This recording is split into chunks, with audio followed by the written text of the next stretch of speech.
दोपहर के वक्त रानो चिड़िया बाजार से सूखी लकड़ियाँ चुनकर अपने घर लौट रही थी।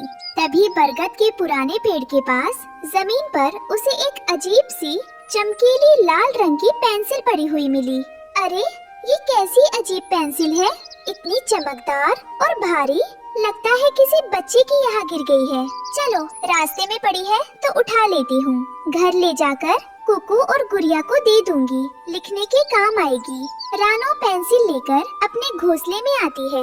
उस वक्त घर में राशन खत्म था और टुन्नू चिड़ा उदास बैठा था। रानो, आज बाजार में मजदूरी ही नहीं मिली। कालू कौवे ने मेरी जगह किसी और को काम पर रख लिया। समझ नहीं आ रहा कि आज रात बच्चों को खाने में क्या दूंगा।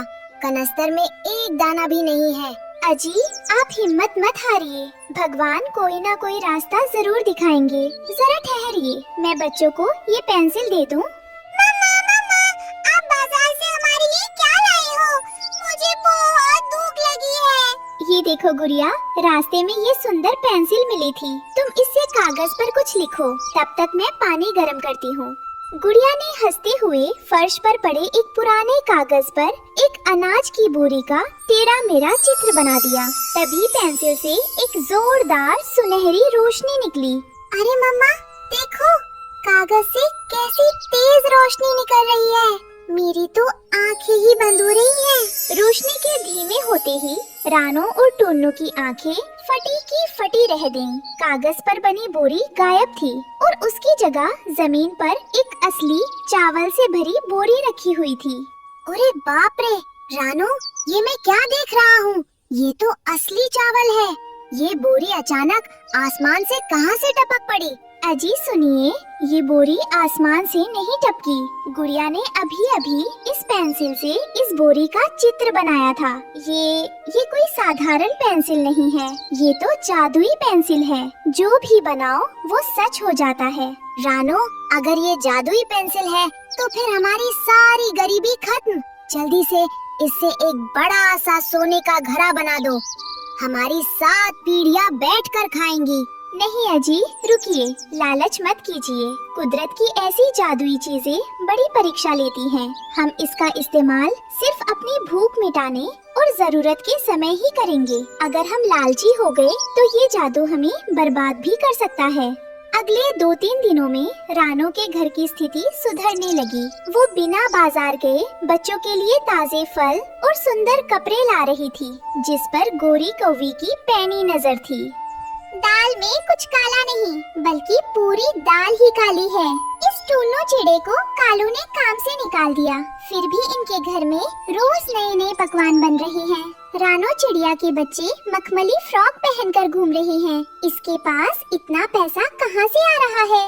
दीदी, मुझे तो लगता है कि इस चिड़िया को जंगल में कोई पुराना खजाना हाथ लग गया है। कल मैंने देखा इसके हाथ में एक अजीब सी लाल पेंसिल थी, जिससे ये हवा में कुछ घुमा रही थी और तुरंत उसके हाथ में सेब आ गया। क्या पेंसिल घुमाते ही सेब आ गया? सुंदरी, तू होश में तो है ना? ऐसी बातें कहानियों में होती हैं। दीदी, मैं अपनी दोनों आँखों से देख कर आ रही हूँ। वो पेंसिल कोई मामूली चीज नहीं है, वो जादुई पेंसिल है। अगर वो पेंसिल हमारी हवेली में आ जाए तो आप पूरी जंगल की सबसे अमीर रानी बन जाएंगी। अच्छा, तो ये बात है। वो अग्नि सी चिड़िया जादुई पेंसिल के दम पर उड़ रही है। कालू को आने दो। आज रात ही उस चिड़िया के घोंसले का सारा जादू अपनी हवेली में ना खींच लिया तो मेरा नाम भी गोरी कौवे नहीं। रात के 12 बज रहे थे। पूरे जंगल में सन्नाटा पसरा हुआ था। कालू और गोरी कौवी दबे पांव रानो के घोंसले के पास पहुँचे, जहाँ सब गहरी नींद में सो रहे थे। गोरी, मुझे तो बहुत डर लग रहा है। अगर रानो जाग गई या उस जादुई पेंसिल ने हमें ही कुछ बना दिया तो? तुम तो पैदा ही डरपोक हुई थी कालू। चुपचाप खिड़की के रास्ते अंदर घुसो। रानो ने उस पेंसिल को तकिए के नीचे छुपा कर रखा होगा, लेकर तुरंत बाहर आओ। कालू डरते डरते घोंसले के अंदर घुसता है और सोती हुई टुन्नू और रानो के पास जाकर तकिए के नीचे टटोलता है। उसे वो चमकीली जादुई पेंसिल मिल जाती है। मिल गई गोरी, मिल गई। ये देखो, यही है वो चमकीली लाल पेंसिल। चलो यहाँ से भागो, इससे पहले कि कोई देख ले। जादुई पेंसिल हाथ में आते ही गोरी कव्वी के पैर जमीन पर नहीं पड़ रहे थे। सुबह होते ही उसने अपनी हवेली का दरवाजा अंदर से बंद कर लिया और कालू के साथ बैठ गई। कालू, अब देखना, मैं इस जंगल की सबसे बड़ी महारानी बनूंगी। सबसे पहले मैं अपने लिए सोने के भारी भारी हार बनाऊंगी। गोरी ने जमीन पर एक बड़ा सा सोने का 9 लखा हार बनाया। तुरंत रोशनी हुई और एक बेहद कीमती सोने का हार गोरी के हाथ में आ गया। अरे बाप रे गोरी, ये तो सचमुच का सोना है। जरा मेरे लिए भी एक चमचमाती हुई बड़ी कार बना दो। मैं पूरे जंगल में टॉर्च से घूमूंगा। कार को मारो गोली कालू, पहले मेरे लिए मखमल की साड़ियाँ और इस हवेली के लिए हीरे जवाहरात के डिब्बे बनाओ। गोरी लालच में अंधी होकर धड़ाधड़ कागज पर साड़ियाँ, महंगे फर्नीचर और नोटों की गड्डियाँ बनाने लगी। पूरी हवेली कीमती सामान से भर गई, लेकिन गोरी का पेट अभी भी नहीं भरा था। सुबह जब रानो जागी और उसने तकिए के नीचे पेंसिल गायब पाई तो वो परेशान हो गई। उसने समझ लिया कि किसी ने उसकी अमानत चुरा ली है। रानो, अब क्या होगा? वो पेंसिल कोई गलत हाथों में ले गया तो अनर्थ हो जाएगा। हमने तो उससे सिर्फ 2 वक्त की रोटी बनाई थी। अजी, मुझे अपनी रोटी की चिंता नहीं है। मुझे डर है कि जिसने भी इसे चुराया है, अगर उसने अपनी बुरी नीयत और लालच के लिए इसका इस्तेमाल किया तो ये पेंसिल विनाश लाती है। जादुई पेंसिल का नियम है कि वो लालची इंसान को बर्बाद कर देती है। बबली कबूतरी भागते हुए रानो के घर आती है। रानो बहन, जरा बाहर आकर देखो। गोरी कौवी की हवेली से अजीब अजीब रोशनियां निकल रही हैं और गोरी सुबह सुबह सोने के भारी भारी गहने पहनकर सबको नीचा दिखा रही है। हाँ रानो, गोरी कह रही है कि अब चिड़ियों की औकात उसके सामने कुछ नहीं है। वो दोपहर को पूरे जंगल के लिए एक ऐलान करने वाली है। ओहो, तो ये काम गोरी और कालू का ही है। हे भगवान, गोरी को सद्बुद्धि देना, वरना उसका लालच आज उसे कहीं का नहीं छोड़ेगा। दोपहर के वक्त गोरी कव्वी ने अपनी हवेली के बाहर पूरे जंगल के पक्षियों को इकट्ठा कर लिया। वो सोने के गहनों से लदी हुई थी और उसका घमंड 7वें आसमान पर था। सुनो रे जंगल के भिखारियों, अब तक तुम लोग मुझे जमींदार कहते थे, लेकिन आज से मैं इस जंगल की भगवान हूँ।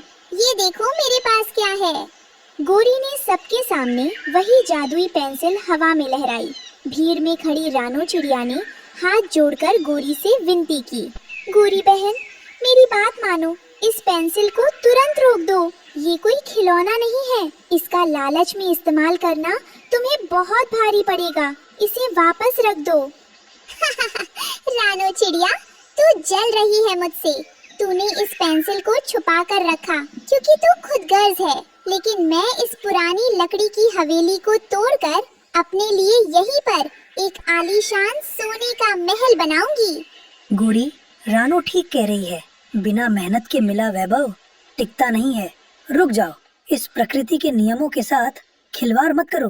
आप बूढ़े हो गए हैं बाबा, अपनी सलाह अपने पास रखिए। दीदी, आप किसी की मत सुनो, बनाओ बड़ा सा सोने का महल। गोरी ने किसी की एक ना सुनी। उसने जमीन पर एक बहुत बड़ी 5 मंजिला सोने के भारी महल का नक्शा खींच दिया। पेंसिल से इस बार सुनहरी नहीं बल्कि खौफनाक लाल रोशनी निकली। गोरी, ये रोशनी लाल क्यों है और जमीन इतनी जोर से क्यों हिल रही है? मुझे कुछ ठीक नहीं लग रहा। अचानक एक जोरदार धमाका हुआ।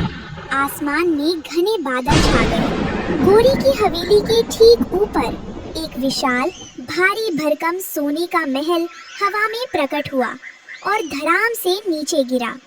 अरे, ये क्या हुआ? ये महल मेरी हवेली के बगल में बनने के बजाय मेरी हवेली के ऊपर ही गिर गया। बचाओ!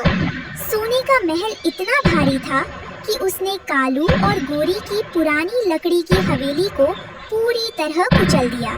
चारों तरफ धूल उड़ने लगी और चीख पुकार मच गई। भागो, भागो! ये महल तो जमीन के अंदर धंस रहा है। इसकी वजह से पूरी जमीन फट रही है। देखते ही देखते गोरी का वो सोने का महल मिट्टी में धंस गया और गोरी ने जितने भी नकली गहने और साड़ियाँ बनाई थी वो सब काले पत्थरों और फटे हुए चीथड़ों में बदल गए। कालू और गोरी पूरी तरह बेघर हो गए और मलबे के पास बैठकर रोने लगे।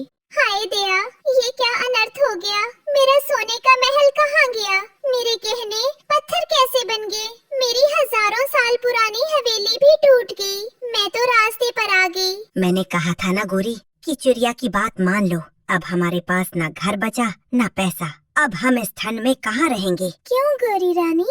आ गया स्वाद। उड़ रही थी ना आसमान में। दूसरों की चीज चोरी करके अपनी किस्मत बदलना चाहती थी। भगवान ने सही सजा दी तुम्हें। हाँ, जैसी करनी वैसी भरनी। जो दूसरों का हक मारता है उसका अपना घर भी उजड़ जाता है। गोरी और कालू को इस हाल में देखकर रानो चिड़िया को उन पर दया आ गई। उसने मलबे के बीच से गिरी हुई जादुई पेंसिल को उठाया। रानो, अब इस पेंसिल से इनके लिए कुछ मत बनाना। इन्होंने हमारे साथ हमेशा बुरा किया है। इन्हें तड़पने दो। नहीं अजी, एक औरत और माँ होने के नाते मैं किसी को बेघर नहीं देख सकती। गोरी को उसके लालच की सजा मिल चुकी है, लेकिन इस वक्त दुश्मनी भूलकर मदद करना ही हमारा धर्म है। रानो ने पेंसिल उठाई और जमीन पर एक साधारण साफ सुथरा घास का घोंसला और गर्म खाने की चित्र बनाया।